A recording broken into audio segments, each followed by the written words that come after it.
আমার ভাইয়েরা বন্ধুরা, লম্বা চূড়া কথা বলে মনোযোগ নষ্ট করব না।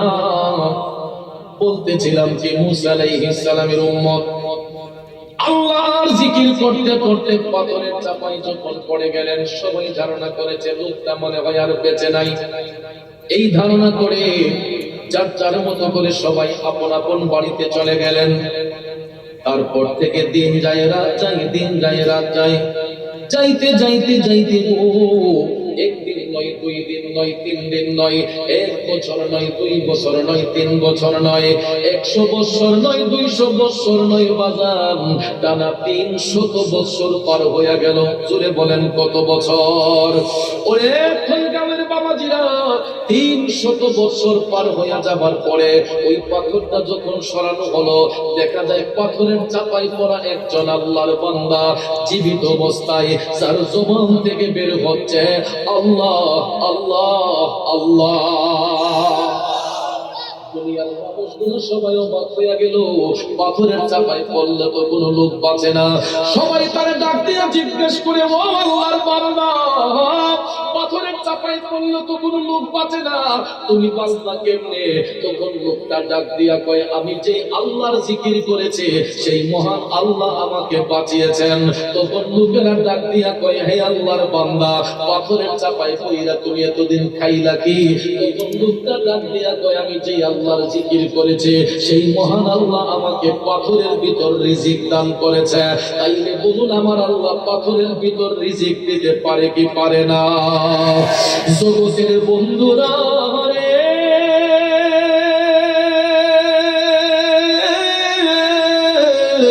ও মুরব্বি বাবা ছিলেন গো, দুনিয়ার মানুষগুলা তখন ডাক দিয়া কয়, আল্লাহর বান্দা,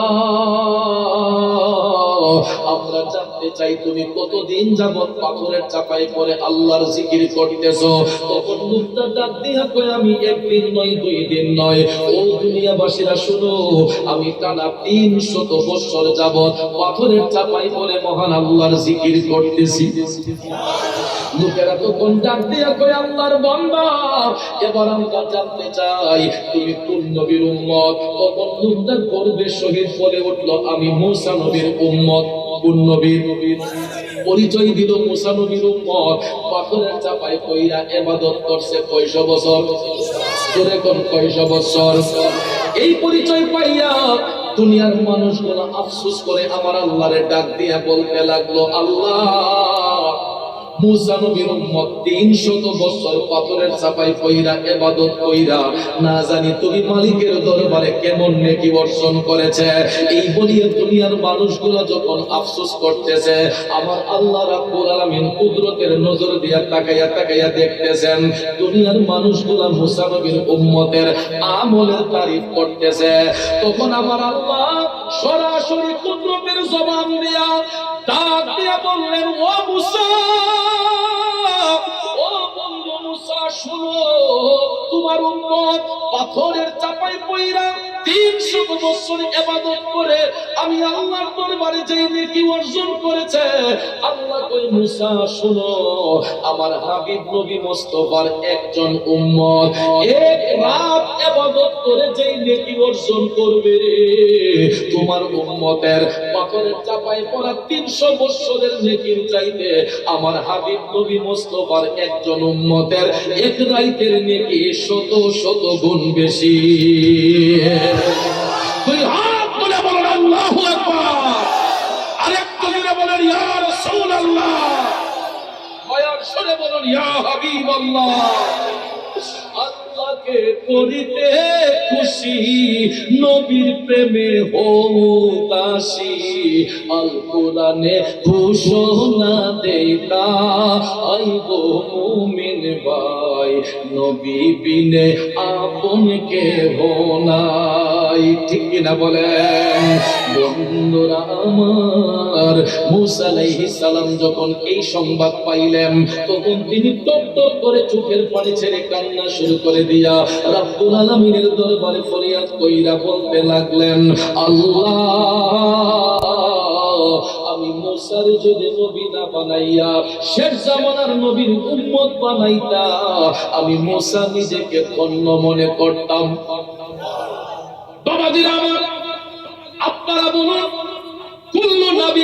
মাসুমুন, সমস্ত নবীগণ নির্দোষ।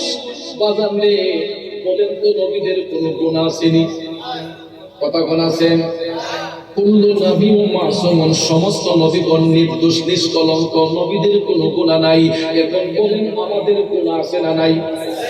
আমরা গুনাহযুক্ত না মুক্ত? আমরা গুনাহযুক্ত। যত বড় আল্লাহওয়ালা ওই বুজুর্গ হই, আমরা নিজেকে গুনাহগার বলে স্বীকার করি। এই জন্য আমি আপনি গুনাহগার, গুনাহযুক্ত। আমরা দয়াল নবীর গুনাহগার উম্মত হওয়ার পরেও একজন নির্দোষ মাসুম নবী, নবীর উম্মতের আমলের কথা শুনি না। একজন নির্দোষ মাসুম নবী আল্লাহরে ডাক দিয়া কয়, আল্লাহ আমারে নবী না বানাইয়া যদি শেষ জামানার নবীর উম্মত বানাইতা, আমি মুসা নিজেকে ধন্য মনে করতাম। ও থইগাঁও এলাকার বাবাজিরা, ও উত্তর কেরারুকের বাবাজিরা রে, আমরা তো সরাসরি দয়াল নবীর উম্মত। তাইলে বলুন আল্লাহর দরবারে আমার আপনার সম্মান কম না বেশি? আরো জোরে কোন, কম না বেশি? নবীর উম্মত হওয়ার কারণে যদি আমাদের দাম এত হইতে পারে, ওই নবীর সম্মান আল্লাহ কতটুকু দিয়েছেন। আসুন এবার আমরা সামনে গিয়ে শুনি। যেই আয়াতে পাক তেলাওয়াত করেছিলাম, সূরা বনী ইসরাঈলের ৭৯ নম্বর আয়াত। এই আয়াতে পাকের মাধ্যমে আল্লাহ রাব্বুল আলামিন আপন হাবিবকে দুইটা বিশেষ গুণে গুণান্বিত করেছেন, একটা দুনিয়াতে আর একটা আখিরাতে। দুনিয়াতে যেটা, এটা হচ্ছে তাহাজ্জুদ, আর আখিরাতে যেটা, এটা হলো মাকামে মাহমুদ। সুবহানাল্লাহ। এই দুইটা বিষয়ের দিকে ইঙ্গিত করে আজকে আলোচনা করতে চাই। শুনতে রাজি আছেন তো সবাই? বিসমিল্লাহির রাহমানির রহিম।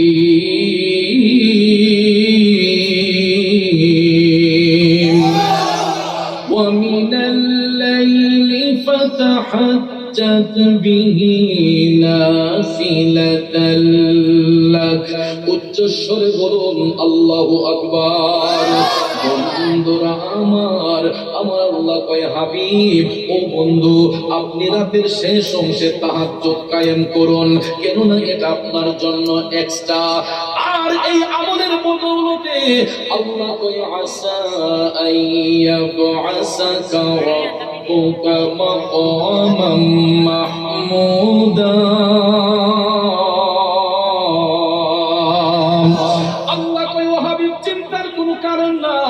খুব তাড়াতাড়ি আমি আল্লাহ আপনাকে মাকামে মাহমুদে উপনীত করব। এটা হলো আয়াতে কারিমার সরল তরজমা। আসুন এবার বিস্তারিত ব্যাখ্যার দিকে চলে যাই। থইগাঁও কেরারুকের বাবাজিরা, এই আয়াতে কারিমার তাফসীর করতে গিয়ে রুহুল বয়ান প্রমাণ করেছে, তাহাজ্জুদের নামাজ এটা এমন একটি নামাজ, ওই নামাজটা শুধু আল্লাহ পাক আপন হাবিবের জন্য প্রযোজ্য করেছিলেন, সত্য স্বরূপ চারিটা নাযিল করেছিলেন। অর্থাৎ তাহাজ্জুদের নামাজ দয়াল নবীর জন্য পড়া শর্ত ছিল, অন্য কোন নবীর জন্য তাহাজ্জুদ পড়া শর্ত নয়। একমাত্র রাহমাতাল লিল আলামিন নবীর জন্য তাহাজ্জুদ পড়া শর্ত ছিল। যেই কারণে মক্কা শরীফ, মদিনা শরীফের মধ্যে ওয়াক্ত মোতাবেক আযান হতো 6 বার। কয়বার? পৃথিবীর সব মসজিদের মধ্যে ওয়াক্ত মোতাবেক আযান হয় কয়বার? ফজর, যোহর, আসর, মাগরিব, এশা। বলুন আমাদের পাড়া মহল্লার মসজিদে তাহাজ্জুদের আযান হয়নি? হওয়ার কথা নয়। কারণ এই জন্য, যদি ওই নামাজটা আমার আপনার জন্য পড়া ফরজ হইতো, তাইলে তাহাজ্জুদের আযানটাও শর্ত হইতো। যেহেতু আমার আপনার জন্য তাহাজ্জুদ ফরজ নয়, এই জন্য আমাদের পাড়া মহল্লার মসজিদে তাহাজ্জুদের আযানটাও শর্ত নয়। কিন্তু মক্কা শরীফ, মদিনা শরীফের মধ্যে এখনো যান, ভবিষ্যতে যাইবেন, যখনই যাইবেন তখনই দেখবেন আমার নবীর সম্মানে মক্কা শরীফ, মদিনা শরীফের মধ্যে আযান হয় 6 বার। কয়বার? ফজর, যোহর, আসর, মাগরিব, এশা, তাহাজ্জুদ। সুবহানাল্লাহ। এখন অনেকে বলতে পারেন, হুজুর তাহাজ্জুদের আযান নবীর জামানায় হয়তো ছিল, এখন তো নবী নাই, তাহাজ্জুদের আযান দিলে নবী নামাজ পড়বনি। আমার ভাইয়েরা, উত্তরটাও সহজ। আমার রাসূল তাহাজ্জুদ পড়েছেন, তাহাজ্জুদ পড়ছেন, পড়তে থাকিবেন কিয়ামতের আগ পর্যন্ত। দলিল, আল আম্বিয়া আহিয়াউন, সমস্ত নবীগণ জিন্দা। ফি কুবুরিহিম, আপন আপন রওজা শরীফের মধ্যে ইউসাল্লুন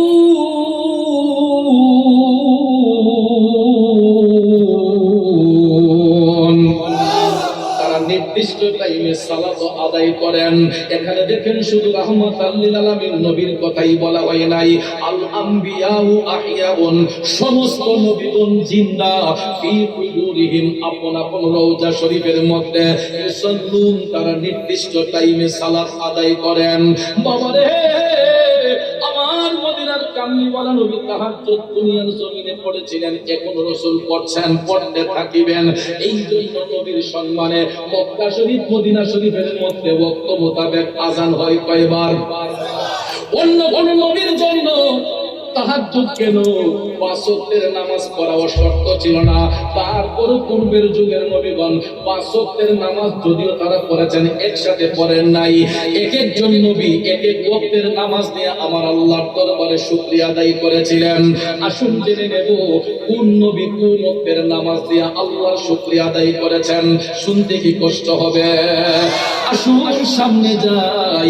ফজরের নামাজ পড়া আমার আল্লাহর দরবারে শুকরিয়া আদায় করেছিলেন গোটা মানব জাতির আদি পিতা হযরতে বাবা আদম সফিউল্লাহ। এটা কেন জানেননি?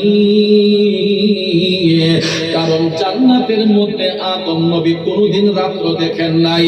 তিনি দুনিয়াতে আসার পরে ভুল হওয়ার শুকরিয়া স্বরূপ তিনি ফজরের নামাজ পড়া আল্লাহর দরবারে শুকরিয়া আদায় করেছিলেন।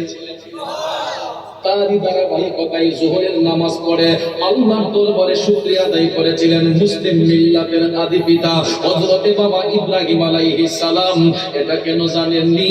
আল্লাহর হুকুমে আপন পুত্র শিশু ইসমাঈল আলাইহিস সালামকে কুরবানি করার জন্য যখন ঐতিহাসিক মিনার ময়দানে নিয়ে গিয়েছিলেন, যখন আপন পুত্রের গলা মুবারকে ছুরি চালাইবেন, আমার আল্লাহ কুদরতের জবান দিয়া ডাক দেয়, জিবরাইল,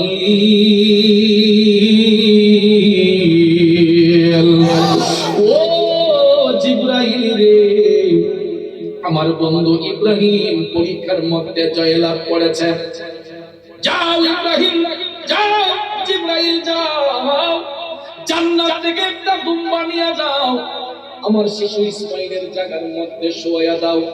সাথে সাথে জিবরাইল আলাইহিস সালাম আল্লাহর হুকুমে জান্নাতি দুম্বা নিয়ে আসলেন। শিশু ইসমাঈল আলাইহিস সালাম উদ্ধার হয়ে গেলেন, কুরবানি হয়ে গেল বেহেশতি দুম্বা। তখন আপন পুত্রকে জীবিত ফিরত পাইয়া তিনি যোহরের নামাজ পড়া ইব্রাহিম নবী আল্লাহর দরবারে শুকরিয়া আদায় করেছিলেন। সুবহানাল্লাহ। আসুন সামনে যাই। আসরের নামাজ পড়া আল্লাহর দরবারে শুকরিয়া আদায় করেছিলেন তিনি আল্লাহর একজন পয়গম্বর, ওনার নাম হচ্ছে হযরতে উযাইর আলাইহিস সালাম। এবং উযাইর আলাইহিস সালাম আসরের নামাজ পড়া কেন শুকরিয়া আদায় করেছিলেন? শুনুন তাহলে। ওনার ইন্তিকালের 100 বছর পরে, 100 বছর পরে আল্লাহ রাব্বুল আলামিন ওনাকে নতুন জীবন ফিরিয়ে দিয়েছিলেন। ইন্তিকালের পরে কোনো মানুষ কি আর ফিরে আসে? আল্লাহ যদি চায় আসতে পারে কি পারে না? যদি এখন পারে কি পারে না? আমার বাবাজিরা, উযাইর আলাইহিস সালামের ইন্তিকালের 100 বছর পরে আল্লাহ পাক ওনাকে নতুন জীবন দান করেছিলেন। আল্লাহর পক্ষ থেকে নতুন জীবন ফিরত পাইয়া তিনি আসরের নামাজ পড়া আল্লাহর দরবারে শুকরিয়া আদায় করেছিলেন। সুবহানাল্লাহ কি বলবেন না? তারই ধারাবাহিকতায় মাগরিবের নামাজ পড়া তওবা কবুল হওয়ার শুকরিয়া আদায় কইরা আল্লাহর দরবারে ফরিয়াদ করেছিলেন আল্লাহর পয়গম্বর হযরতে দাউদ আলাইহিস সালাম। সুবহানাল্লাহ। তবে এখানে ছোট্ট একটি কথা আছে বাজান, আপনারা বলুন তো মাগরিবের টাইমে ফরজ নামাজ কয় রাকাত? জোরে বল, আরো জোরে। কইছে না ভাই? মাগরিবের টাইমে ফরজ নামাজ কয় রাকাত? যোহরের টাইমে কয় রাকাত? আসরের তো কয় রাকাত? এশারের তো কয় রাকাত?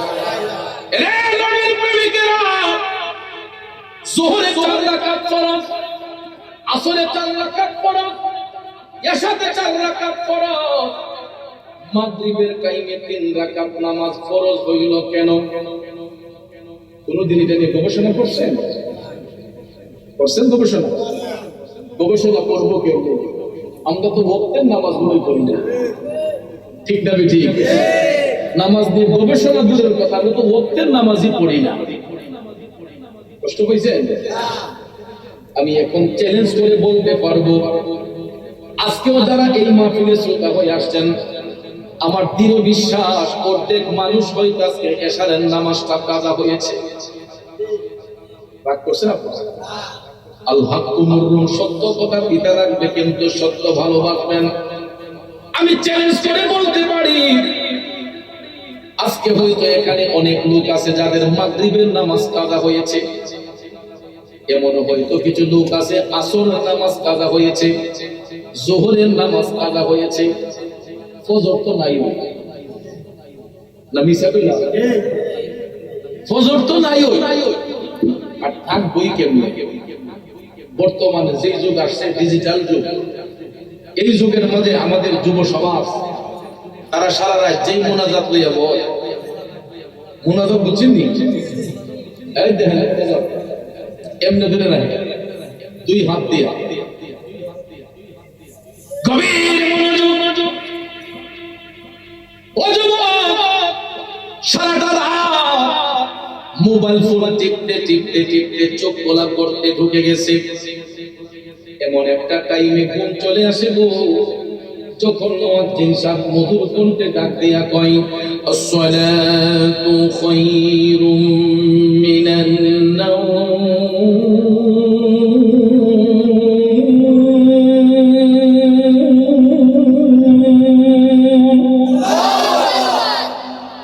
আওয়াজটা মজা না বেমজা?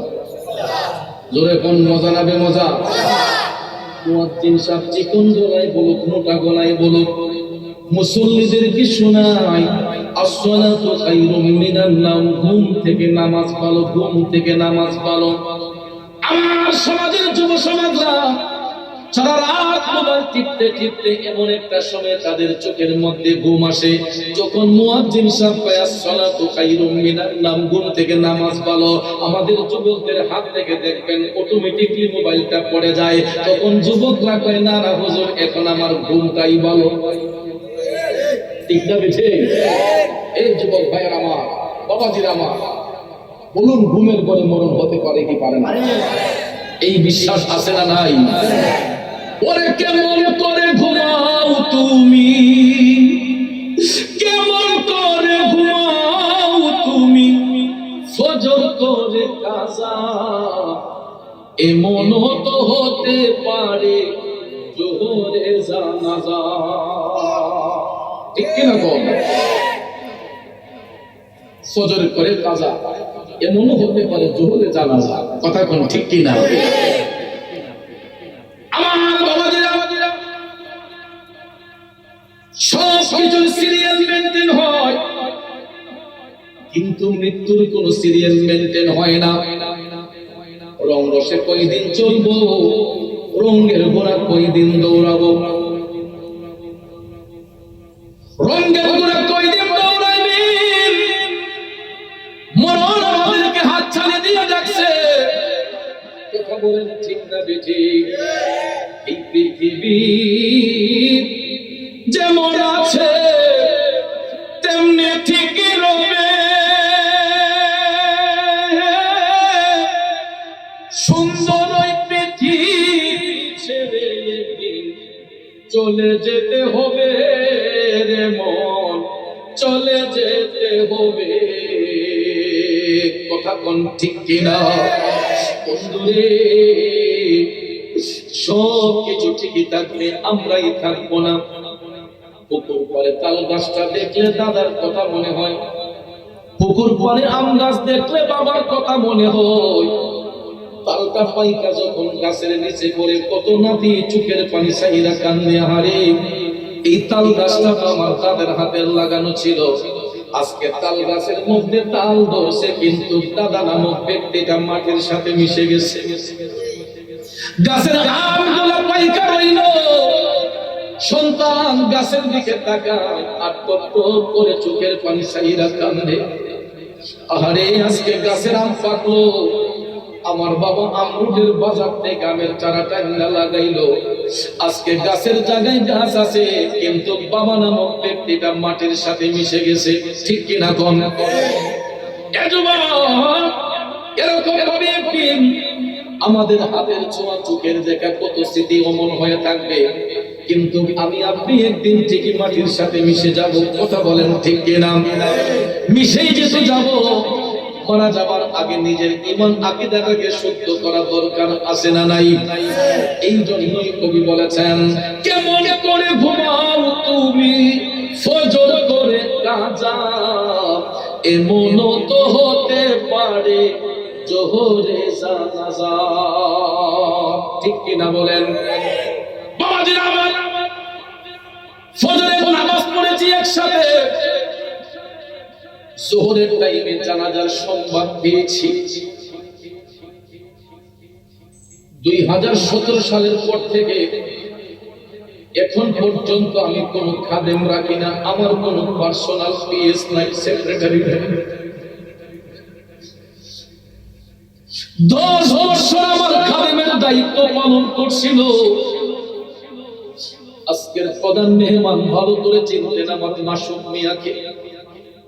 10টা বছর আমার খেদমত করেছে। 2017 সালের 31 জানুয়ারি ব্রাহ্মণবাড়িয়ার নবীনগরে আমাদের জীবনের শেষ মাহফিল ছিল আমার সাথে। আমি এখনো সামা গাইলে জিকিরের মানুষ পাই না। আমার মাসুম মিয়া কত সুন্দর মাইকটা হাতে নিয়ে জিকির করত।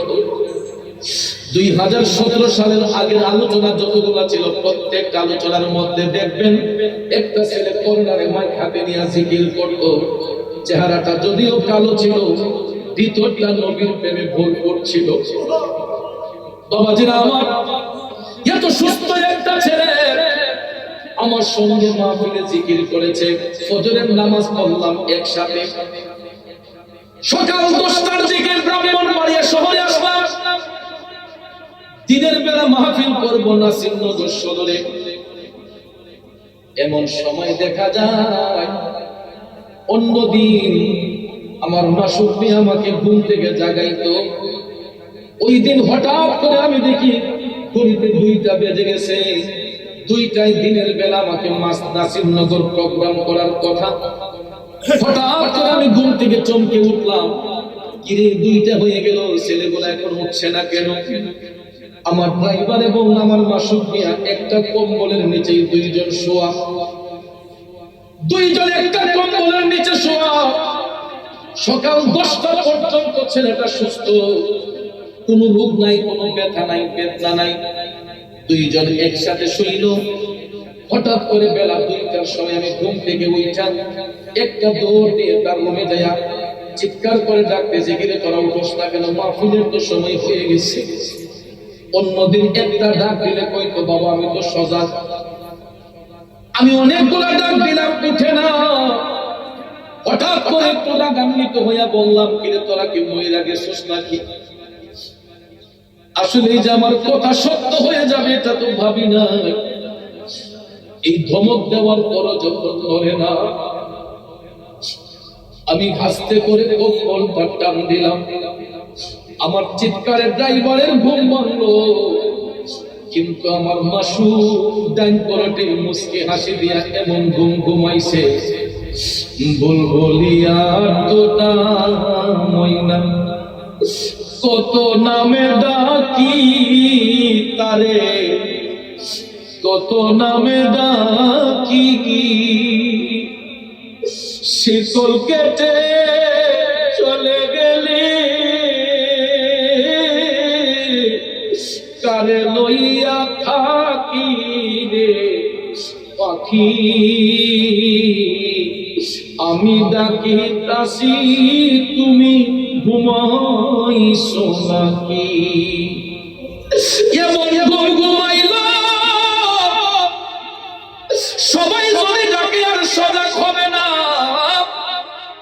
আমার চুনার ঘাটের বাবাজিরা রে, কল্পনা করতে পারি নাই সুস্থ একটা ছেলে এত তাড়াতাড়ি আমাদেরকে ছেড়ে চলে যাবে। কিন্তু এটাই চিরন্তন সত্য, কুল্লু নাফসিন যায়িকাতুল মাউত, প্রত্যেক আত্মাকেই মৃত্যুর স্বাদ গ্রহণ করতে হবে। আর ওই সিরিয়ালটা কখন কার কোন সময় আসে এর নির্দিষ্ট কোনো গ্যারান্টি পৃথিবীর কোনো মুফতি সাহেব মুহাদ্দিস সাহেব দিতে পারবে না। কথা বলেন ঠিক না বেঠিক? আমার বাবাজিরা, বন্ধুরা, ওই ব্যক্তিটা আর সেটা খোলে না। এই জন্য বলছি যুবক, জীবনে তো কত রং তামাশা করতেছি, কত রঙের ঘোড়া দৌড়াইতেছি, এমন একটা দিন আসবে রে যেই দিন দুনিয়া ছেড়ে চলে যাব। ওই কবরের মধ্যে যদি আপন কাউকে পাওয়া যায়, উনি হচ্ছেন আমার মদিনার কামলিওয়ালা দয়ার নবী, মায়ার নবী। কথা বলেন ঠিক কিনা? এই জন্য কবি বলেছেন, এ দুনিয়া ছেড়ে চলে যাব একদিন, মায়ারি বাঁধন ভুলে যাবে একদিন। ঠিক না বেঠে?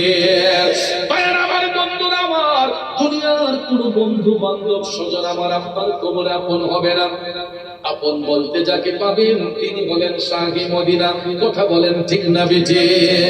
এই জন্য কবি আরো বলেছেন, নবী বিনে ওই কবরে নাই রে বান্ধব নাই, নবী বিনে ওই কবরে নাই রে বান্ধব নাই, হাসরেতে নবী ছাড়া নাই রে উপায় নাই, হাসরেতে নবী ছাড়া নাই রে উপায় নাই, নবী বিনে ওই কবরে নাই রে বান্ধব নাই। একটু দুই হাত উঁচু করে বলুন ঠিক না বেঠে? তাকবীর, নারে রিসালাত, আহলে সুন্নাত ওয়াল জামাত, সুন্নি মহাসম্মেলন। ওরে হাসরেতে নবী ছাড়া নাই রে উপায় নাই, নবী বিনে ওই কবরে নাই রে বান্ধব নাই। ঠিক না বেঠে? বন্ধুরা আমার, বাবাজিরা গো, এই জন্য ওই দুনিয়ার জমিনকে যদি ঈমান আকীদাকে মজবুত করতে না পারি, ঈমান আমলকে যদি মজবুত করে না যেতে পারি, তাইলে দুনিয়াতে যেমন লাঞ্ছনা, কবরে হবে লাঞ্ছনা। কথা কোন ঠিক কিনা? তাইলে বলুন, ওয়াক্ত মোতাবেক নামাজ পড়া দরকার আছে না নাই? এ বন্ধু, আমি বলেছিলাম দাউদ নবী মাগরিবের টাইমে নামাজ পড়ে শুকরিয়া আদায় করেছেন। আর কেনই বা মাগরিবের টাইমে আল্লাহ 3 রাকাত নামাজ ফরজ কবুল করলেন? ঠিক না বেঠে? মূল আলোচনা কিন্তু এই জায়গার মধ্যে ছিল। আব্বাজিরা আমার, এখন আরেকটা জিনিস আপনাদের কাছে জানতে চাই, নামাজের মধ্যে দাঁড়াইলে দেখা হয় কার সাথে? কথা দিব না? আওয়াজ খুব দুর্বল আসছে। নামাজে দাঁড়াইলে দিদার হয় কার সাথে? আজও পর্যন্ত কি আল্লাহর সাথে দিদার করতে পারছেন? কেমনে পারবেন? নামাজে দাঁড়াই সিজদা করবো আল্লাহরে, মন চলে যায় শাস্ত্রে। সিজদা করবো আল্লাহরে, মন চলে যায় নির্বাচনের ওয়ার্কে। নেতানি ভালো হয়ে গেছি, এমন তাড়াহুড়া। ইমাম সাহেব যদি সূরা একটু লম্বা করে, হুজুর আজকে সূরা একটু বাড়তে হইল। ঠিক না বেঠি? তাই কেমন নামাজি হামলাটা দেয়, হুজুর হুজুর সূরা অত লম্বা করে একটু বাড়তে হইলে বাড়তে পারেন না। আসেনি না? ঠিক আছে। সিজদা করবে আল্লাহকে, মন চলে যায় খেলার মাঠে। সিজদা করব আল্লাহরে, মন চলে যায় শাস্ত্রে। ঠিক না বেঠি? এটা তো নামাজ না, এটা সুবের বইটা বাবা। আরে বাপরে, 1 মিনিটের মধ্যে সাইডে কথা শুনে না। এমনও লোক আছে, আসেনি? আবার কোন কোন বেটা দেখছি নামাজ আগে সাইডের মধ্যে সাই বাবা। কথা কোন ঠিক না বেঠি? নামাজের বাউ বুঝে নামাজ পড়া লাগবে না, খালি কি নামাজ পড়লে সর্ব? কয়েক কোয়ালিটির নামাজ আছে। এক ধরনের নামাজ আছে, এটা শুকুর আলী। শুকুর আলী বুঝছেন না? ঈদে সাপ্তাহিক মুসল্লি ওয়াক্তের নামাজ হয়, হক নাই, শুক্রবারের মসজিদের আগে রাখা যাবে। আসেনি বা? আর এক শ্রেণীর মুসল্লি আছে, এরা 5 ওয়াক্ত এখন তো নাই, আছে শুধু মাগরিবের টাইমে। সারাদিন ব্যবসা করে হিসাব মিলে ফেললে খালি কয়টা বাকি দিছে, নামাজও খালি কেমন হয় না? হিসাব হইলা। আরেক কোয়ালিটির নামাজি আছে, এরা সুবিধাবাদী নামাজি। পাও বুঝে নামাজ পড়ে, সামনের মুসল্লি যেমনি ভরে, পিছনে থাকা এমনি দিকে দিকে সেরে যায়। আছেন এমন? কষ্ট পাইতেছে? আবার কেউ এমনও নামাজি আছে যারা আল্লাহ পাইতে নামাজ পড়ে, আল্লাহ খুশির জন্য নামাজ পড়ে। আছে কিনা? বাউ বুঝা নামাজ না পড়লে কেমন বিপদ হয় এগুলা কথা মনে হয়েছে বুঝা। দেখবেন কিছু কিছু যুবক আছে এরা ওয়াক্তের একক নাই, সাপ্তাহিক নামাজও নাই, এরা জীবনও নামাজ পড়ছে না, নামাজ বাউ জানে না, কিন্তু বিয়ার পরে যখন শ্বশুর বাড়ি যায় ফিরে যাত্রা তখন কিন্তু আর নামাজ না পড়েও যায়। ঠিক না ঠিক? এগুলা নতুন জামাই বিয়া করছে, ভাগ্যক্রমে ওই দিন ফিরেছে শুক্রবার, ফিরে যাত্রা যেদিন গেছে বিয়া করে আড়াই দিন পরে ওই দিন ভাগ্যক্রমে শুক্রবার ফিরে গেছে। এখন জামাই চিন্তা করতেছে সর্বনাশ, এমন দিন আইলাম রে, শুক্রবারের দিন, যার অন্যদিন না বইটা চাইলাম রে, শুক্রবার দিন মসজিদে না যায়, মানুষের জামাইটা বিয়ার দেব বেনামাজ। সারা রাত্রে চিন্তা করছে যে কোনোভাবে সামনের মুসল্লিরা যেমনি যেমনি করে এমনি দিকটা সেরে লেগে এ আর ঘুমাইতো কিনা ঘুমাইছিল না, ঘুমাইয়া দেখা যায় সকালবেলা উঠতে গোসল গোসল হইল, এই মনে করেন না সকাল 9টা 10টার দিকে 11টার দিকে সে গোসল হইয়া পাঞ্জাবি শরীরের মধ্যে লাগাইতেছে, আর তার বই দিয়ে ঘর বাড়ি যখন ঝাড়ু দিতেছে, ঝাড়ু দেওয়ার পরে হঠাৎ করে দরজা সিফাটা ছাইয়া দেখে যে জিয়ের জামাইয়া পাঞ্জাবি লাগাইতেছে। এই বিড়ি রাত আছে ঝাড়ু বিড়ি ঝাড়ু তুইয়া মোনা যখন কাঁদছে, আল্লাহ যেমন চাইলাম আল্লাহ মনে মিলাই দিস, আল্লাহ যেমন চাইলাম আমাদের মনে মিলাই দিস। জামাই যদি নামাজি হয় শ্বশুর শাশুড়ি খুশি না বেজা বিড়ি তো মনে করছে জামাই না জানি কেমন কামলা, আল্লাহ গো আল্লাহ গো 8টা যে বললো আমার জামাইটা নামাজি। পরে হে বেটায় নতুন জামাই গোট থেকে বাইরেছে পাঞ্জাবি যে ভিন্দা, শাশুড়ি কইতাছে জামাই বই যাইবা, আম্মা আজকে শুক্রবার তো মসজিদে যাই, ও বেটা আজানও করছে না কেন, না আম্মা শুক্রবারে মসজিদে আগে গেলে সোয়াব একটু বেশি হয়। কথা সত্য না মিথ্যা? সব বলা আরো খুশি আমরা এমন জামাই পাইছি বেটা মাসলাও জানি। জামাই দেখেছে একদিকে আর শাশুড়ি বাড়ি ঘর পাঠাই দিতেছে, মুখের মা দীক্ষা যাবে আল্লাহ আমার মিলাইছে গো, এটা আল্লাহ এমন জামাই মিলাইছে মানে আমার জামাই মাসলা বেলায় যাবে। শুক্রবারে হবে না আজানের আগে যেতেছে মসজিদে, জামাই যে কুন্দর বল লাগাইবো এটা তো শাশুড়ি জানে না, এমনি রাস্তাঘাটে ছোট বড় দাঁড়িয়ে পাইতেছে খালি আসসালামু আলাইকুম আসসালামু আলাইকুম, মানুষও বাচ্চা জামাই মাশাআল্লাহ। এরপরে গিয়া এই বেগ তোলে বসে পারি যা ও সামনের মুসল্লিরা যেমনি যেমনি বলে দিকে ছেড়ে লেগেছে, আজান হয়েছে, মুসল্লিরা আস্তে আস্তে মসজিদে আসতেছে, মসজিদ ভরপুর হয়ে গেছে। কোন এলাকায় যদি নতুন জামাই যায় একটা নতুন মুখ দেখলে মানুষের স্বাভাবিক একটা কানা বসা করে, ঠিক না ঠিক? সাহেব সর্দার জামাই এলাকার সর্দার মুরব্বীরা এরা মসজিদে গিয়া কিতাবা আসলে মুখের জিপ জামাই আউট আছেন, এবার কি নামাজ পড়েনি, খোলা মানে বারান্দা থেকে বলেছে তাই আমরা দাঁড়ো আছে জামাই আমরা দাঁড়ো, ওর মুরব্বীরা মারছে প্রমোদ বেটা এলাকার এমন মানুষ তোমরা তাদের ভিসের আসতে লাগে রে প্যান্ডের সামনে কাতারে তো জামান ঘুরতে পারতেছে ভালো না, এর ফসল বলাস কোন ধর্মদের আজকে লাগে নি, আমি জীবনে নামাজ পড়ছি নি, এখন পিছনের মুসল্লিরা এলাকা আমার জামাই সামনে যায় এ ব্যবসা যাক সম্মান যদি দিচ্ছে আজকে খামো লাগাইলে দিতে দিতে দিতে ইনভেস্ট করলে অনেক জায়গায় দিচ্ছে একবারে ইমাম সাহেব ডিসকাউন্ট শুনেন, এটা জেনে রেখেন ইমাম সাহেবের পিছনে কোনো আলতু ফালতু লোক রাখা যাবে না, একজন জাননেওয়ালা লোক ইমাম সাহেবের পিছনে থাকবে, কোন মুয়াজ্জিন সাহেব বা কোন আলেম আর যদি নাও থাকে কোন জাননেওয়ালা লোক ইমামের পিছনে দাঁড় করাইতে হবে। কথাটা বুঝতে পারছেন? কারণ যে কোনো সময় যদি ইমামের ওযু নষ্ট হয়, ওযুর প্রয়োজন হয়, হাজতের প্রয়োজন হয়, যাতে করে পিছন থেকে একজনকে টান দিয়ে ইমামতের দায়িত্বে বসানো যায়, দাঁড়া করানো যায়, এই জন্য একজন জাননেওয়ালা লোক পিছনে দাঁড় করাইতে হয়। এমন জাননেওয়ালা লোক দাঁড় করাইছে যেটায় আলিফের গরিব বা ওজা হয়। একামতে সালাত খুতবা হলো, খুতবার পরে একামতে সালাত হলো, হাইয়া আলাস সালাহ বলার পরে ইমাম সাহেব হুজুর যখন দাঁড়ালেন, মুক্তাদিরা দাঁড়ালো, একামতে সালাত শেষ, ইমাম সাহেব হুজুর আল্লাহু আকবার বলে নিয়ত বাঁধলেন। নতুন জামাই সাহেব আলী খুব ভালো রে সাহেব মন্দা চাই দেখে বলি মানছে দোষের যে বাবা আমারও হি বাবা আল্লাহু আকবার নাউজুবিল্লাহ হইতেন না এর দেখে দিকা দিছে। এখন ইমাম সাহেব খেরাত করতেছে, এবার আমি তো পরে সাইডের মধ্যে খাই দেখে না মুসল্লি সুখ সব হচ্ছে আমার সুখটা আমার লাগবে ও যদি মুখ রেপস ইটা করতেছে। এরপরে বাজার কেরাত যখন শেষ হয়ে গেছে ইমাম সাহেব হুজুর আল্লাহু আকবার বলে রুকুতে গেছেন। রুকুতে যখন গেছেন অনেক সময় দেখেন কাতার যদি সংকীর্ণ হয় অনেক সময় পিছনের মুসল্লির মাথা সামনের মুসল্লির কোমর লাগে লাগে না? কাতার যদি সংকীর্ণ হয় অনেক সময় পিছনের মুসল্লির মাথা সামনের মুসল্লির কোমর লাগে।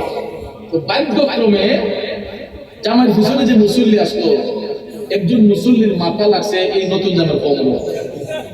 এ ভাবছে এটা মনে নামাজের কোন সিস্টেম যে সামনের মুসল্লির মাথায় দিয়ে দেখা দেওয়া লাগে। এখন সে চিন্তা করছে আমি নতুন জামাই আমার এই দেশে আসতে আমি যদি আসতে দিই মানুষের জামাই মরে ভাবালেস বাবা রে এর শরীরে যে প্রাণ শক্তি আছে এই বেগ বলে এর কিটা হচ্ছে সামনে তো ভদ্রলোক ইমাম সাহেব ঠিক না উনি তো আল্লাহ করে রূপ গেছে। এখন এর শরীরে যে শক্তি আছে ভাই আমার আসতে দিছে আমি আসতে না ইমাম সাহেব এমন জোরে মারছে সামি আল্লাহ ইমাম এটাকে আপনারা করতে গেলে বলবো ইমাম সাহেব হাফ মাটা মুসল্লিরা সুবহান রাব্বিয়াল আযীম সুবহান রাব্বিয়াল আযীম সুবহান রাব্বিয়াল আযীম 3 বার 5 বার 7 বার 9 বার 11 বার 13 বার কইরা শেষ। হুজুর পাক বলা কাজ করো তখন এমন হুজুর আপনারা নাক মুখ দিয়ে রক্ত ছুটে গেছে ঠেলার শুনে। এখন জামাই যখন দেখছে হুজুর আপনারা তো বাপরে সব কাম করছে সার আমার জান বাঁচানি বড় যখন এ মাসে পাতারে দূর মুসল্লিরা বাউ বুঝে গেছে এ সারা কেউ কাম করছে না সবাই ধরে নিয়েছে তারে ভাই তুই কামটা করছো তো আমার মাফ করে দিন। আরে মাফ করতাম তো বালা কথা তুই কামটা করছো কিটা না আমার এই পিছনের একজন মুসল্লি মাথা দিয়ে দেখা দিছো আমি মনে করছি আমাদের সিস্টেম মনে করে আমি হুজুর একটা মেরেছি নাউজুবিল্লাহ কি বাইতে হই ভাই আরো জোরে কর আরো জোরে কর আমার বাবাজিরা মন ধরা। এই জন্য নামাজের ভাবনা যায় না নামাজ পড়লে বিপদ আছে বাজার কারণ নামাজ কোনো ঠাট্টা মশকরার ইবাদত নয়। ইন্নাস সালাতা তানহা আনিল ফাহশাই ওয়াল মুনকার নামাজ এমন একটা ইবাদত আল্লাহর বান্দাদেরকে অশ্লীল কাজ থেকে খারাপ কাজ থেকে বেহায়াপনা থেকে মুক্ত করে নিয়ে আসে। কথা বলেন ঠিক না বেজে বন্ধুরে নামাজ এমন একটা ইবাদত যে ইবাদতের মধ্যে দাঁড়াইলে মওলার সাথে আমার বান্দার প্রেমের একটা কালেকশন ফিট হয়। কথা কোন ঠিক কিনা নামাজের মধ্যে দাঁড়াইলে আল্লাহর সাথে বান্দার প্রেমের কালেকশন ফিট হয় কারণ নামাজে দাঁড়াইলে আমার মওলার সাথে কথাবার্তা হয়। এখন বলতে পারেন হুজুর নামাজের মধ্যে দাঁড়াইলে আল্লাহর সাথে কথা হয় কেমনে? আব্বাজিরা আমার নামাজে দাঁড়াইয়া কোরআন তেলাওয়াত হয় কি হয় না? জোরে করে হয় কি হয় না? নামাজের মধ্যে দাঁড়াইয়া কোরআন শরীফের যতটা আয়াতে কারিমা তেলাওয়াত করা হয় বুঝবেন বান্দা আল্লাহর সাথে কথা বলতেছে কারণ কোরআন কার বাণী জোরে কোন কার বাণী। এই জন্য বন্ধুরে নামাজের মধ্যে দাঁড়াইয়া যতক্ষণ কোরআন পাঠ করা হয় বুঝবেন বান্দার সাথে আমার মওলার কথাবার্তা চলতেছে। এবং আর নামাজ এমন একটা ইবাদত যেই ইবাদতের মধ্যে দাঁড়াইলে অশ্লীল কথা সেন্সে আসতে পারবে না খারাপ কোন নিয়ত অন্তরে আসতে পারবে না। দাউদ আলাইহিস সালাম মাগরিবের টাইমে তিনি 4 রাকাত নামাজের নিয়ত করে দাঁড়াইছিলেন। কয় রাকাত? মাগরিবের টাইমে দাউদ নবী 4 রাকাত নামাজের নিয়ত করেই দাঁড়িয়েছিলেন। বাজার আবার মনোযোগ তিনি যখন নামাজের মধ্যে দাঁড়াইয়া মওলার প্রেমে ফানা হইয়া যখন তাওবার আয়াত যখন তিনি তেলাওয়াত করতেছেন তেলাওয়াত করতে করতে তাওবার আয়াত তেলাওয়াত কইরা তিনি 1 রাকাত 2 রাকাত 3 রাকাত নামাজ যখন আদায় করলেন আমার আল্লাহ কুদরতের জবান দিয়া তখন ডাক দিয়া নামাজের মধ্যেই বলেছিলেন দাউদ তোমার তওবা কবুল করে নিলাম। এ দাউদ তোমার তওবা কবুল করে নিলাম। এবার তুমি সালামটা ফিরাইয়া নাও। তিনি 4 রাকাত নামাজের নিয়ত যদিও করেছিলেন, আমার আল্লাহ 3 রাকাত নামাজের ভিতরে দাউদ নবীর তওবাকে কবুল করে নিয়া আল্লাহ রাব্বুল আলামিন বললেন, দাউদ তুমি সালাম ফিরাইয়া নাও। এরপরে দাউদ আলাইহিস সালাম তিনি যদিও 4 রাকাতের নিয়ত করেছিলেন, আমার আল্লাহ পাকের কুদরতি ইশারায় 3 রাকাত নামাজ পড়াই তিনি সালাম ফিরাইয়া দিলেন। এই জন্য আমার আল্লাহ দাউদ নবীর সম্মানে কিয়ামত পর্যন্ত উম্মতে মুহাম্মাদের জন্য মাগরিবের টাইমে 3 রাকাত নামাজই ফরজ করে দিয়েছেন। আওয়াজ করে বলুন না সুবহানাল্লাহ। আল্লাহু আকবার।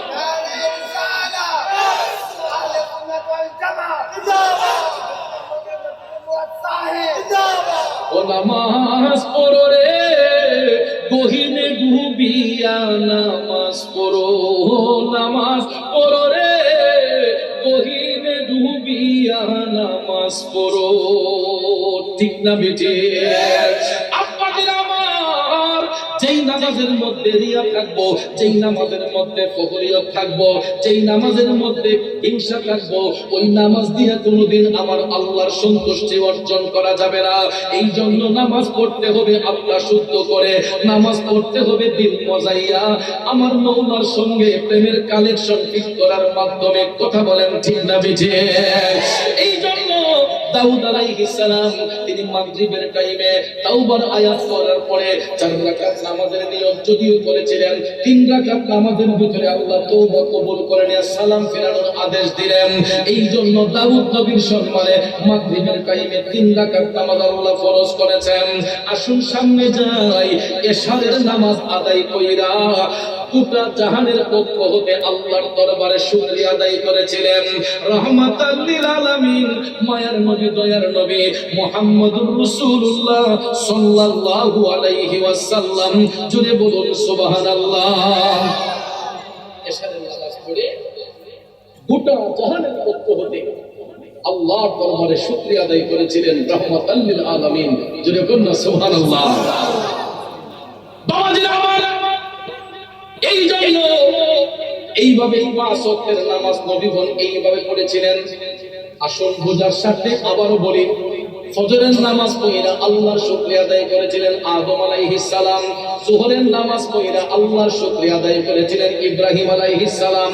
আসরের নামাজ পড়িরা আল্লাহর শুকরিয়া আদায় করেছিলেন উযাইর আলাইহিস সালাম। মাগরিবের নামাজ পড়িরা আল্লাহর শুকরিয়া আদায় করেছিলেন দাউদ আলাইহিস সালাম। এশারের নামাজ পড়িরা আল্লাহর শুকরিয়া আদায় করেছিলেন রাহমাতাল লিল আলামিন নবী মুহাম্মদুর রাসূলুল্লাহ সাল্লাল্লাহু আলাইহি ওয়াসাল্লাম। এই হলো নবীদের 5 ওয়াক্ত নামাজ পড়ার বিবরণ। বন্ধুরা আমার, বাবাজিরা, এখন কথা হলো, পূর্বের যুগের নবীগণের উম্মতের জন্য 5 ওয়াক্তের নামাজ শর্ত নয়। এই 5 ওয়াক্তের নামাজ পড়া শর্ত ছিল। শরীয়তে মুহাম্মদের জন্য, উম্মতে মুহাম্মদের জন্য 5 ওয়াক্ত নামাজ ফরজ, আর আমার নবীর জন্য 6 ওয়াক্ত নামাজ ফরজ। অর্থাৎ তাহাজ্জুদটা আল্লাহ পাক এক্সট্রা হিসেবে আল্লাহর নবীকে এটা বিশেষভাবে দান করেছেন। সুবহানাল্লাহ। আর আমাদের জন্য তাহাজ্জুদ পড়াটা হলো সুন্নাত।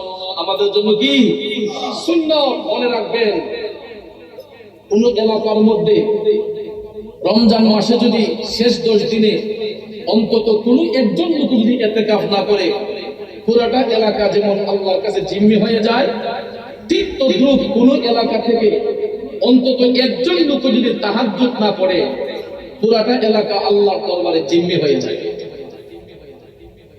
সর্বনিম্ন 2 রাকাত যদি পড়ে, এলাকাটা দায় মুক্ত হয়ে যাবে। না হলে ওই এলাকাগুলো দায় মুক্ত হয় না। কারণ বুজুর্গানে কেরামের জীবনী অনুসরণ করে দেখেন, বুজুর্গানে কেরাম তারা রাতের ঘুম সংকীর্ণ করেছেন তাহাজ্জুদ করার জন্য। ঠিক না বেঠিক? আল্লাহর ওলিদের জীবনী পড়ে দেখেন, আল্লাহর ওলিগণ রাতের ঘুম সংকীর্ণ করে দিয়েছেন, তারা তাহাজ্জুদ গুজারছিলেন তাহাজ্জুদের নামাজ পড়ার জন্য। এ বন্ধু, বিশেষ করে পীরানে পীর দস্তগীর হুজুর সাইয়েদুনা গাউসে পাক আব্দুল কাদের জিলানী আল গিলানী আল বাগদাদী, তিনি তাহাজ্জুদ কাজা না হওয়ার জন্য এশারের ওয়াক্তের মধ্য দিয়া ফজর পর্যন্ত ইবাদত করেছেন একটানা 40 বছর। কয় বছর? ঠিক সেই আমাদের মাযহাবের ইমাম, ইমাম আযম আবু হানিফা রাদিয়াল্লাহু তাআলা আনহু তিনিও তাহাজ্জুদ কাদা না হওয়ার জন্য এশারের ওয়াক্তের ওযু দিয়ে ফজর পর্যন্ত ইবাদত করেছেন একটানা 40টি বছর জুড়ে। কোন সুবহানাল্লাহ। আর আমাদের জীবন হিসাব করে দেখেন তো, আমরা তো মনে হয় 40 বছর দূরের কথা 40 দিনও মনে ভালো করে তাহাজ্জুদ পড়ছি কিনা সন্দেহ আছে। রাগ করছেন কোথায়? তাহাজ্জুদ পড়ব দূরের কথা, ওয়াক্তের নামাজগুলো তো সঠিকভাবে পড়ি না। বাবারে পায়ে হাত ধরে বলবো, এই রঙের দিন যাবে না রে বাজান, এখনো সময় আছে। আর কিছু না করেন, অন্তত 5টা ওয়াক্ত নামাজ পড়েন, 5টা ওয়াক্ত নামাজ আদায় করেন। সাহাবায়ে কেরাম আমার মদিনার কামলিওয়ালা নবীর গোলামি করতেন, কিন্তু তারা কখনো নামাজ কাজা করতেন না। নবীর গোলামিও করতেন, তারা নামাজ আদায় করতেন। একটা ওয়াক্ত নামাজ যদি কাজা হইতো, নবীর সাহাবাগণ পাগল করা হয়ে যাইতেন। যেমন ইসলামের তৃতীয় চতুর্থ খলিফা বেলায়েতের বাদশা শেরে খুদা হযরত মাওলানা আলী রাদিয়াল্লাহু তাআলা আনহুর জীবনী পড়লে দেখা যায়, মাকামে সুবহার মধ্যে আমার মায়ার নবী দয়ার নবী জোহরের নামাজ আদায় করেছিলেন। কিসের নামাজ? গভীর মনোযোগ।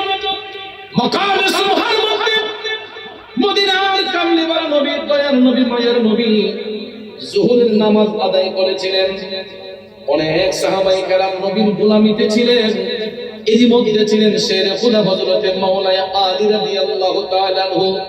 বন্ধু, জোহরের নামাজ আদায় করার পরে আমার মদিনার কামলিওয়ালা নবী হযরত আলীকে অনুমতি প্রদান করে একটা কাজ দিয়ে বাহিরে পাঠালেন। হযরত আলী দয়াল নবীর আদেশ পাইয়া তিনি কাজ করার জন্য ব্যস্ত হয়ে গেলেন। তবে তিনি বাড়ি থেকে বের হওয়ার সময় সিদ্ধান্ত নিয়েছিলেন যে জোহরের নামাজটা আসরের নামাজটা আমি নবীজির সাথে আইসা আদায় করে নেব। সুবহানাল্লাহ। জামাতের কত গুরুত্ব! আমরা তো জামাতে নামাজ পড়ব দূরের কথা, একই তো করি না। হযরত আলী নামাজ আমার নবীর সঙ্গে আদায় করলেন। আসরের নামাজটা আদায় করার জন্য তিনি দ্রুত গতিতে কাজটা সারার পরিকল্পনা করতেছেন। আমার মদিনার কামলিওয়ালা নবী কেমনে উম্মতের ঈমান পরীক্ষা করতেন গো। এ বন্ধু, তখন তো খাতা পত্রের পরীক্ষা ছিল না। আমার মদিনার কামলিওয়ালা নবী এক এক সময় এক এক ভাবে সাহাবায়ে কেরামের পরীক্ষা গ্রহণ করতেন।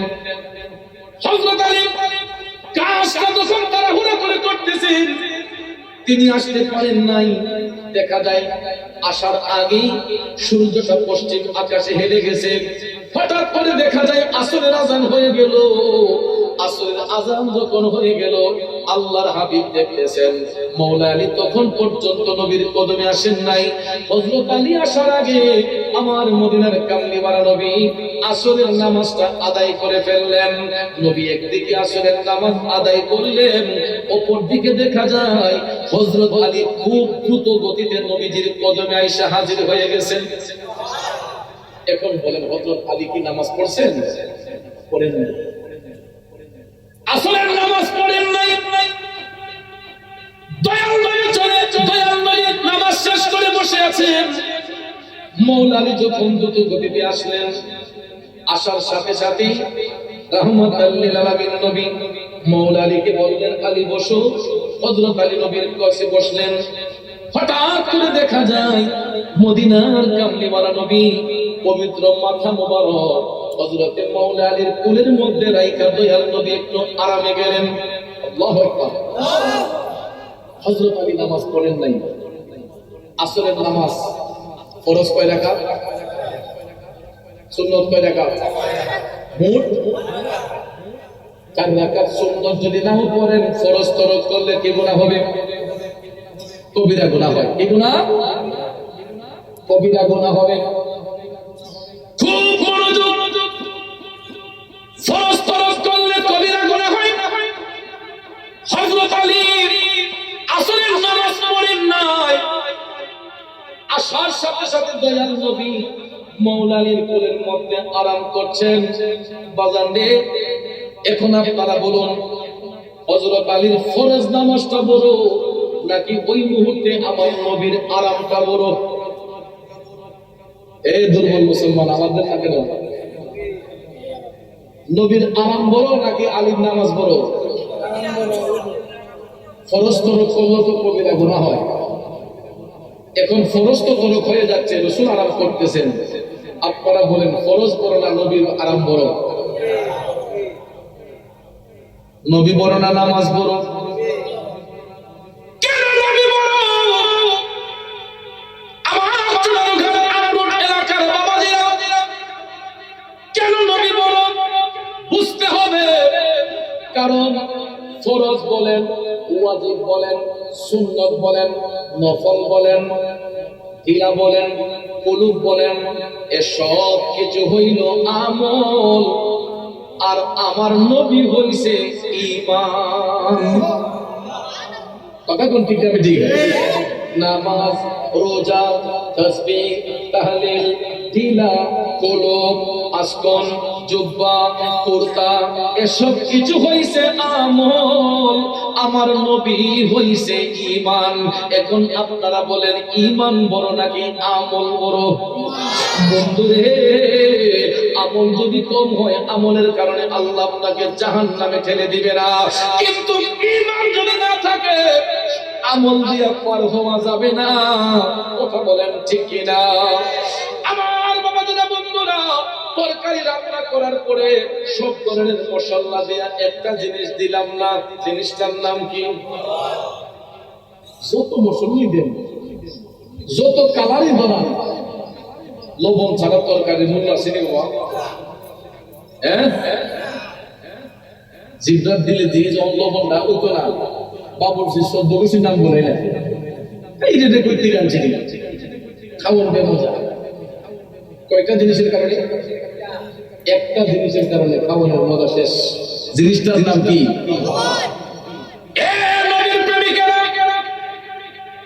লবণ ছাড়া তরকারির যেমন কোন স্বাদ হয় না, ঈমান ছাড়া আমলের কোনো মূল্য হয় না। কথা বলেন ঠিক না বেঠিক? হযরত আলী চিন্তা করলেন, নামাজ পাইলাম নবীর কারণে, রোজা পাইলাম নবীর কারণে। আর কথা মাইকটা খুব ভালো লাগলো, ইচ্ছে কিছু তোমার বলতে নাকি বলুন, খুব সুন্দর মাইক, আলহামদুলিল্লাহ, সাউন্ডটা খুব অনুভূত হয়েছে। আজকে দিনে যেটা করছি এটাও মাইক খারাপ, একটু আগে যেটা করলাম এটাও খারাপ, কিন্তু তখন আল্লাহ পাক মাঝে মজা দেন, তাইলা দিছে, দুইটার মজা দিলে সেটার মাঝে মারহাবা কইলেন না? কারণ বক্তার বক্তব্য শ্রুতি মাধুর্য হয় সাউন্ডের কারণে। সাউন্ড যদি ভালো হয়, 1 ঘন্টা ওয়াজ বেশি করলে কোনো কষ্ট হবে না। আমি যদি সারা রাত যদি কোনো কথা বলি, এরপর আমার কষ্ট লাগতো না। মারহাবা কইলেন না? বাবাজিরা আমার, হযরত আলী সিদ্ধান্ত নিলেন, নামাজ পাইলাম নবীর কারণে, রোজা পাইলাম নবীর কারণে, হজ পাইলাম নবীর কারণে, যাকাতের বিধান পাইলাম নবীর কারণে, আমি আলী সম্মানিত হইলাম নবীর কারণে। আমার কাছে নবীর আরামটাই সবচাইতে দামি। নামাজ কাজা হইলে অসুবিধা নাই, আমার নবীর আরাম নষ্ট হোক আমি আলী চাই না। দেখেন নবীর মহব্বত অন্তরে রাখলে কেমনে মুমিনের নামাজ কাজা হয় না। দেখেন বাবাজিরা, হযরত আলী এই সিদ্ধান্ত নিয়ে দয়াল নবীকে নিয়ে বসে রইলেন। আমার মায়ার নবী আরাম করতেছেন, হযরত আলী যে আসরের নামাজ কাজা হয়েছে, আমার নবী জানে কি জানে না? কথা কোন জানে কি জানে না? বাবাজিরা আমার, বন্ধুরা আমার, এটাই এক মহা ঈমানের পরীক্ষা। আমার মদিনার কামলিওয়ালা নবী অপেক্ষা করতেছেন, আরামি করতেছেন, করতে করতে দেখা যায় সূর্যটা যখন পশ্চিম আকাশের মধ্যে ডুবে গেছে, সূর্য পশ্চিম আকাশে ডুবে গেছে, আসরের ওয়াক্ত আসেনি আর। হযরত আলী বসছেন ঠিক, কিন্তু ভিতরে তো 42 মিনিট আছে, নামাজ তো কাজে গেছে, ঠিক না বেটি? সূর্য যখন ডুবে গেল, মাগরিব শুরু হবে, এমন সময় দেখা যায় হযরত আলীর চোখের পানিগুলো টপ টপ করে পড়তেছে। হঠাৎ একটা ফোঁটা চোখের পানি আমার নবীজির শরীর মোবারকের মধ্যে পড়ছে। মায়ার নবী ঘুম ভেঙে গেল, দয়াল নবী তাকাইয়া দেখে হযরত আলীর চোখের পানিগুলো টপ টপ করে পড়তেছে। যখন নবী চোখ মোবারক খুললেন, সাথে সাথে হযরত আলী চোখের পানিগুলো মুছে ফেললেন। আমার মদিনার কামলিওয়ালা নবী তাকাইয়া কয়, আলী, আলী রে, আমি তোমার কোলের মধ্যে আরাম করার কারণে তোমার কি কোনো কষ্ট হইছে? হযরত আলী ডাক দিয়ে কয়, ইয়া রাসূলুল্লাহ, নবী গো, এটা আপনি কি বললেন? মায়ের নবী গো, আমার তো সৌভাগ্য, দুজাহানের বাদশা নবী আমি আলীর কোলের মধ্যে আরাম করেছে, এর চাইতে মহা সৌভাগ্য আমার কাছে আর কি হতে পারে? নবী গো, আমি এই জন্য কাঁদি না। আল্লাহ নবী ডাক দিয়ে বললেন, আলী, তাইলে তুমি কাঁদতেছো কেন?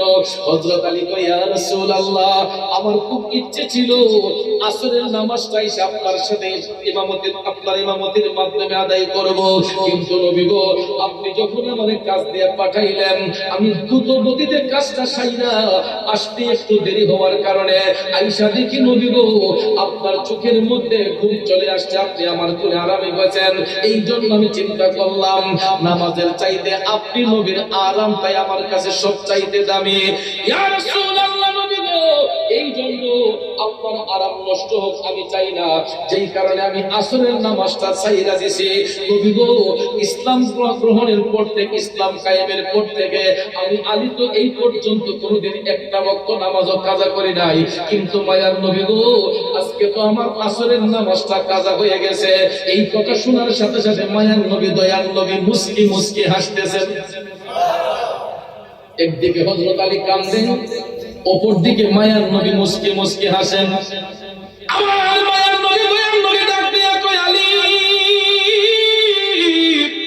আলী রে, তোমার নামাজ কাজা হইব না। সূর্য ডুবে গেছে, মাগরিব শুরু হবে, এমন সময় রাসূল উম্মতকে সান্ত্বনা দিচ্ছেন, আলী, তোমার নামাজ কাজা হবে না। নবীর কথা সত্য না মিথ্যা? নবীজির আঙ্গুলের ইশারায় ডুবে যাওয়া সূর্য আবার উদয় হইয়া যায়, ঠিক কিনা? হযরত আলীর নামাজ তখন কাজা হলো না, যার প্রেমেতে পাগল আমরা তিনি মদিনা, যার প্রেমেতে পাগল আমরা তিনি মদিনা। সৃষ্টির সেরা হাবিবে খুদা শাহে মদিনা, যার প্রেমেতে পাগল আমরা তিনি মদিনা, ঠিক না বেজে? বন্ধু, আমার মদিনার কামলিওয়ালা নবী হযরত মাওলা আলীকে সান্ত্বনা দিয়া, হাত মুবারক উঠাইয়া, আঙ্গুল মুবারক দিয়া ডুবে যাওয়া সূর্যের দিকে ইশারা করে রাসূল বলতেছেন, এ ডুবে যাওয়া সূর্য, আমি রাসূল তোমাকে আদেশ করলাম, যেই জায়গায় আসলে আসরের ওয়াক্ত শুরু হয়, আল্লাহর হুকুমে ঠিক সেই জায়গায় উদয় হইয়া যাও। নবী ডাক দিছে, সূর্য উঠবনি। আমরা তো সূর্যের মামা ডাকি, ঠিক না বেটি? সূর্য মামা ডাকি না? মামা না দেখে আব্বা ডেকে বল না যে বাবা তুমি মামু না রেবো, ও তুমি আমার বাপ না, বাবা উঠোনে উঠবনি বাবা। আমি সারাদিন যদি সূর্যকে ইশারা করি, সূর্য আমার আপনার কথায় বিন্দু পরিমাণ নড়বে না, চন্দ্রকে ইশারা করলে বিন্দু পরিমাণ নড়বে না, ঠিক না বেটি? কারণ এই জন্য আমি আপনি সূর্যের সঙ্গে বাহাদুরি করতে পারবো না, চন্দ্রের সাথে বাহাদুরি করতে পারবো না। কেন জানেননি? দিনের আকাশে সূর্য না উঠলে দিনের কোনো মূল্য নাই, রাতের আকাশে জ্যোৎস্না না যদি হয়, পূর্ণিমার কোনো আলো নাই। কথা বলেন ঠিক কিনা? কারণ আমরা মানুষ, দেখতে যেমন মানুষ, আমরা নিশ্চয়ই মানুষ। এই জন্য চন্দ্র সূর্যের সাথে আমরা বাহাদুরি করতে পারি না। আমরা দিনের আলো দেখতে হলে সূর্যের প্রয়োজন লাগে, রাতের আধারে পূর্ণিমা দেখতে হলে চন্দ্রের প্রয়োজন লাগে। কথা ঠিক কিনা? কিন্তু আমার নবীর প্রয়োজন নাই। কেন? সূর্য নিজে আলো ছড়ায় নিয়ে সেই নবীর নূর, রাতে চাঁদ আলো ছড়ায় নিয়ে সেই নবীর নূর, ফুলে ফুলে গাছের ডালে পাখির মুখের সুর, নবী নূর নবী নূর নবী নূর নবী নূর নবী নূর নবী নূর। ঠিক না বেটে?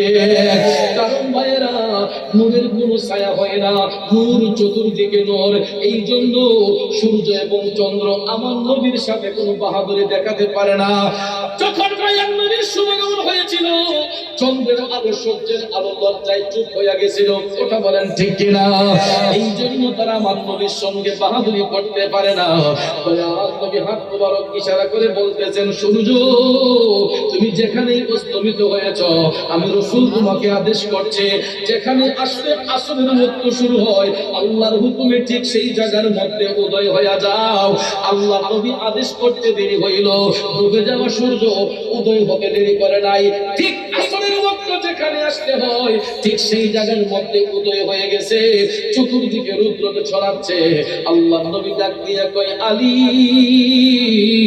এবার তুমি নামাজ আদায় করো। এ আলী, তুমি নামাজ আদায় করো। হযরত আলী মনের খুশিতে, মনের আনন্দে তিনি নামাজ আদায় করলেন।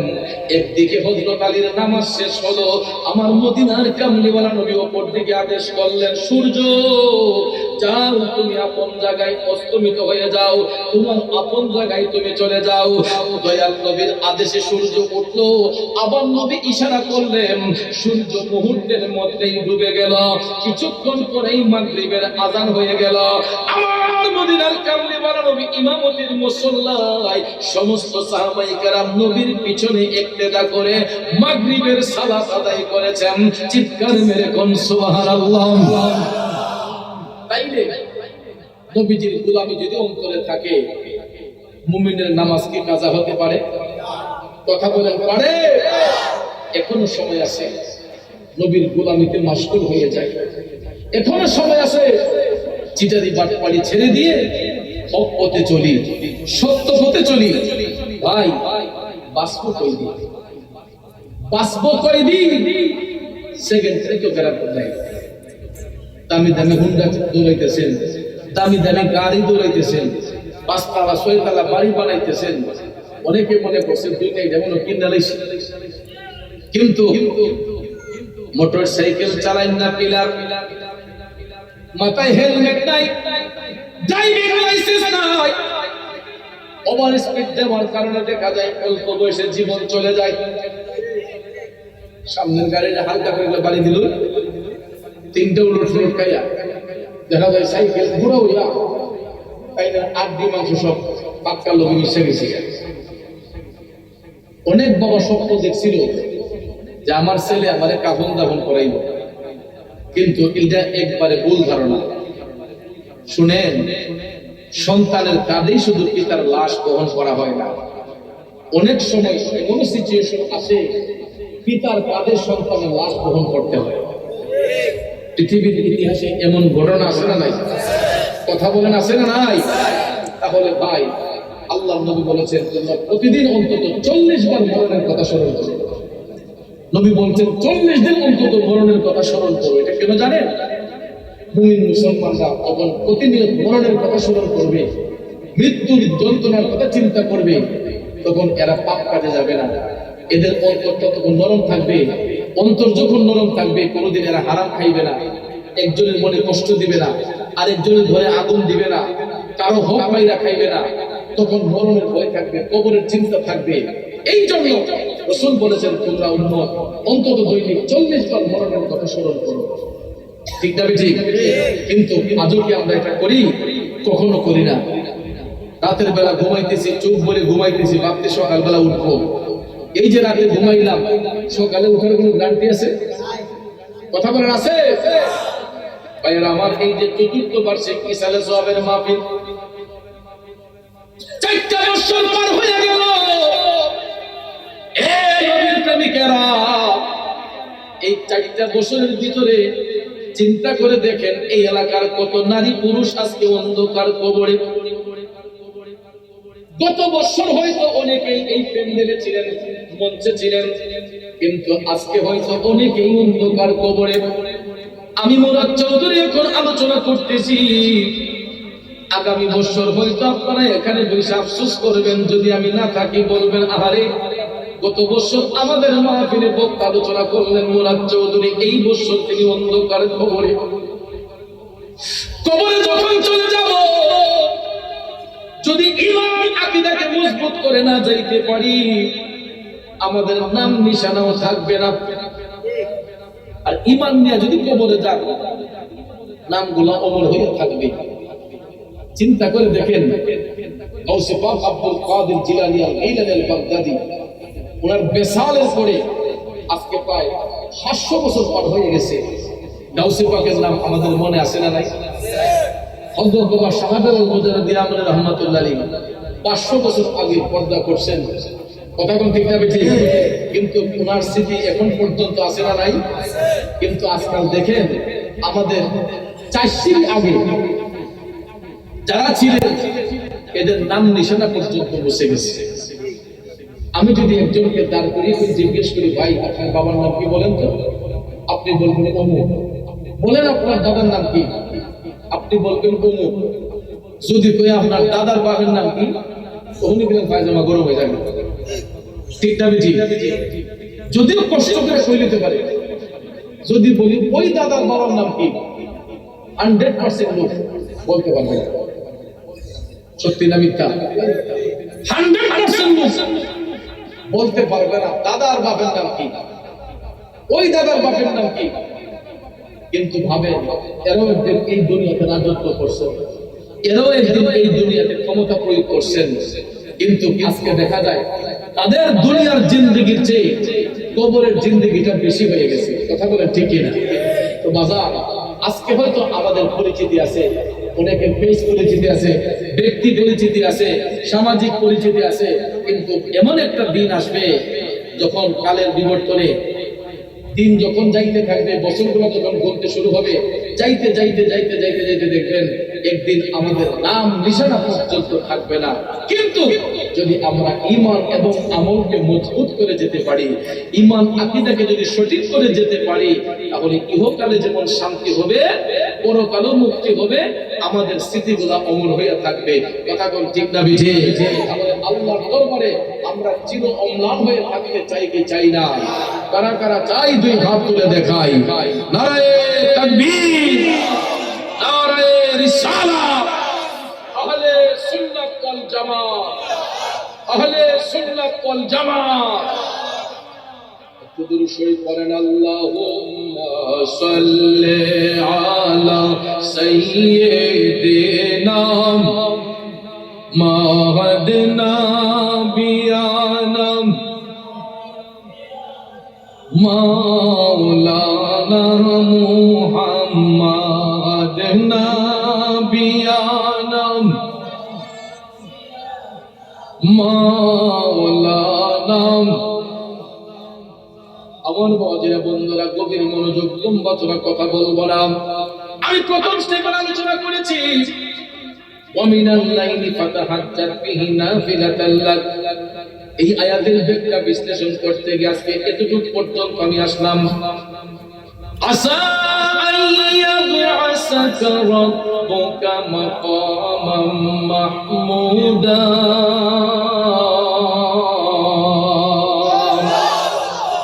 আমার বন্ধুরা, আমার মদিনার কামলিওয়ালা নবীর জন্য রব্বুল আলামিন মাকামে মাহমুদ বানিয়ে রেখেছেন। হাসরের ময়দানে সকল আত্মা যখন নফসি নফসি বলে কাঁদবে, আল্লাহ কই হাবিব আমি আপনাকে মাকামে মাহমুদ উপনীত করব। কারণ হাসরের ময়দানে সকল আত্মা যখন নফসি নফসি বলে কান্না করবে, আল্লাহ রব্বুল আলামিন এমন একটা সুন্দর কুরসি আপন হাবিবের জন্য বানায়া রাখবেন। এটাকে বলা হয় মাকামে মাহমুদ, একটা উচ্চ স্থান। হাসরের ময়দানে আমার নবীর জন্য আল্লাহ পাক মাকামে মাহমুদ উপনীত করবেন, যেখানে বৈশা আমার মায়ার নবী উম্মতের জন্য সুপারিশ করবে, জগৎবাসীর জন্য সুপারিশ করবে। তাইলে বলুন, নবীর সুপারিশ আমরা চাই কি চাই না? আরো জোরে কোন চাই কি চাই না? কারণ বাবাজিরা আমার মনোযোগ, হাসরের ময়দান যখন কায়েম হবে, সকল আত্মা নফসি নফসি বলে কান্না করবে, আর মুমিন ব্যক্তি যারা হবে এরা হাসরের ময়দানে আমার নবীর দিকে ইয়া রাসূলুল্লাহকে যখন ডাক দিব, তখন আল্লাহ রাব্বুল আলামিন বিনা হিসেবে তাদেরকে জান্নাতের মধ্যে পাঠাইয়া দিবে, বিনা হিসেবে জান্নাতে পাঠাবে। আর সমস্ত ব্যক্তিগণ আল্লাহ নবীর সুপারিশ চাইবে, তখন তাদেরকে বলা হবে ইযহাবু ইলা গায়রি, তোমরা অন্য দিকে যাও, ইযহাবু ইলা গায়রি, তোমরা অন্য দিকে যাও। তখন সবাই তাকিয়ে দেখবে মাকামে মাহমুদে আমার দয়াল নবী বসা। তখন সবাই গিয়ে বলবে ইয়া রাসূলুল্লাহ, আমাদের জন্য একটু সুপারিশ করেন। তখন ভাইয়ার আমার উম্মতে মুহাম্মদীদেরকে টাইনা টাইনা সামনের কাতারে আনা হবে, তাদেরকে বলা হবে তোমরা একটু পিছনে যাও। আগে নবীর উম্মতদেরকে প্রায়োরিটি দেওয়া হবে, নবীর উম্মতদেরকে সুপারিশ করে আল্লাহ নবী জান্নাতে পাঠাবেন, তারপরে অন্য সকল নবীগণের উম্মতের জন্য রাসূল যদি সুপারিশ করেন, যদি কেউ জাহান্নামী হয় তাদের ডান পাজরের পিঠের নিচে একটা কালো রেখ থাকবে, তখন এরা জান্নাতে যদিও যাবে কিন্তু জাহান্নামের সাজা ভোগ করে এরা দয়াল নবীর সুপারিশের কারণে এরা জান্নাতের মধ্যে প্রবেশ করবে। তাহলে বলুন, আমরা হাসরের ময়দানে দয়াল নবীর সুপারিশ চাই কি চাই না? জোরে বলেন, চাই কি চাই না? ভাইরা আমার, বন্ধুরা আমার, শ্রোতার আকর্ষণে বক্তার বক্তব্য। আজকে প্যান্ডেলের অনুপাতে এরকম পরিমাণ শ্রোতা দেখতেছি না, নাকি আমি আসাতে একটু কষ্ট হয়েছে? যাক, আলহামদুলিল্লাহ। আমি কিন্তু দেখেন, আমি যখন প্রোগ্রাম কবুল করি আমি নির্দিষ্ট একটা টাইম দিই। আমি কিন্তু আপনাদের এখানে আমার টাইমের ভিতরে 5 মিনিট এদিক সেদিক হয়েছে রাস্তার গন্ডগোলের কারণে। আমি বলছি 10:30টায়, আমি 10:30টার মধ্যে কিন্তু আমরুদ বাজারে এসে বসছি। এখান থেকে এই জায়গাটা আসতে 4-5 মিনিট সময়ের একটু ব্যবধান হয়েছে। আমি সব সময় ওয়াদা করব, আমি চেষ্টা করি আমার জীবন বাজি রেখেও ওয়াদা রক্ষা করার জন্য। আমি আজকে দিনের বেলা প্রোগ্রাম করেছি নবীনগর উপজেলায়, আর রাতের বেলায় চুনারুঘাটে একটাই প্রোগ্রাম ছিল, কিন্তু আমার উস্তাদ আল্লামা রফিকুল ইসলাম জাফরি সাহেব আমার আবদার করছেন যে আমার গ্রাম একটু সময় জন্য লাগে এসে, ওই আমার এখানে আসতে একটু দেরি হয়েছে বিদায় আমি এরপরেও ওইখানে সময় আমার টাইম মতো দিয়েও আমি তাড়াতাড়ি করে বের হয়ে গেছি, যাতে আমার মেইন প্রোগ্রাম আমি ঠিক রাখতে পারি। তো ভাইয়েরা আমার উপরে কি কারো অভিযোগ আছে? কোনো কষ্ট আছে আপনাদের? কারণ আপনাদের এই গ্রামে আমি আজকে প্রথম, যদি আমি হবিগঞ্জের সন্তান, প্রতিনিয়ত প্রতি রাত বিভিন্ন এলাকায় আলোচনা রাখি, 1-2টা প্রোগ্রাম থাকেই থাকে। বিদেশের বক্তারা যেমন আমাদের দেশে এসে ওয়াজ করে, আমরাও তাদের এলাকায় গিয়ে প্রতি রাত্রে ওয়াজ করতে হয়। তো এই জন্য ভাইয়েরা আমার অনেক সময় এলাকা থেকে যোগাযোগ করে, কিন্তু সময়ের কারণে অনেক জায়গায় আসতে পারি না, সময় দিতে পারি না। এটা আমারই ব্যর্থতা, কারণ অল্প সময় যোগাযোগ করার কারণে আমি এলাকার মানুষদেরকে সময় দিতে পারি না। কিন্তু আজকের এই প্রোগ্রামটা কিন্তু আমি অনেকদিন আগে রেখেছি, অনেকদিন আগে আপনাদের এই প্রোগ্রামটা কবুল করেছি। এই জন্য আমি আপনাদের দাওয়াত রক্ষা করার সুযোগ আল্লাহ পাক আমাকে দান করেছেন। এখন আমি আবার কিন্তু কসবার উদ্দেশ্যে রওনা হয়ে যাব। আজকে মাহফিল নেই, কালকে আমার আবার সেখানে প্রোগ্রাম, আমার খানকার মাহফিল, সেই বিদায় সেখানে চলে যেতে হবে। তো যাক, আমি আপনাদেরকে নিয়ে আরো কিছু সময় অতিবাহিত করবো জিকির এবং শানের মাধ্যমে।